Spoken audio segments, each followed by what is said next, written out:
In this video, I want to show you another way to write a system of equations using matrices.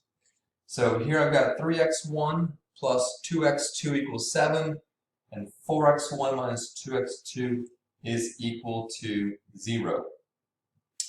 So what we're used to, and what you've seen, is what's called augmented matrix. So we've already seen this. Augmented matrix would look like this. 3, 2, and then on my solution column it would be 7, and then 4, -2, and 0. And then we do row operations in order to solve x1 and x2. Another way to write this is by taking the coefficient matrix. So this would be 3, and 2, and 4, and -2. I'm going to call this matrix A. And I'm going to multiply this times my variable matrix, which is x1 and x2. Now watch. 3x1 plus 2x2, 3x1 plus 2x2, 4x1 minus 2x2 is equal to our solution matrix, 7 and 0. So I'm going to call this matrix X and then this matrix B. And so what I get is I get this equation AX equals B, where A, X, and B are all matrices.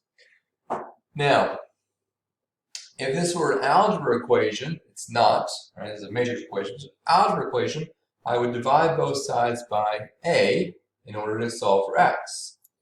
However, since these are matrices, there is no division in matrices. Well, what you really do, right? So let me sidebar here. Let's say I had 4x is equal to 8. Now, what we're doing is we divide by 4.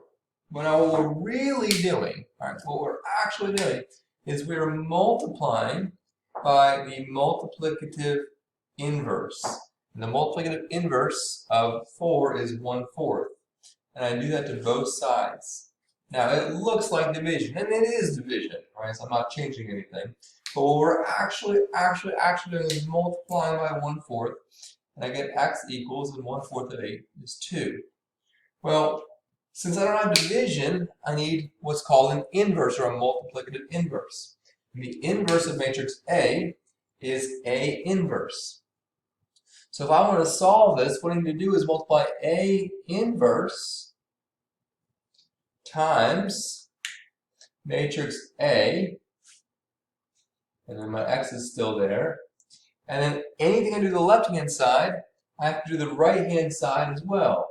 So A inverse, got my equals, times matrix B. Well, what happens when I multiply 1/4 times 4? Well, they cancel out. Well, what is A inverse times A? Well, those cancel out. So what I'm left with x, which is my variable, right? X equals A inverse times B. Well, we can do this multiplication in a calculator, right? That's not a problem at all. So when we talk about inverses in this section, this is what we're doing. Now the calculator is going to do all the inverses for us, but this is the algebra behind it. Okay? All right, good luck.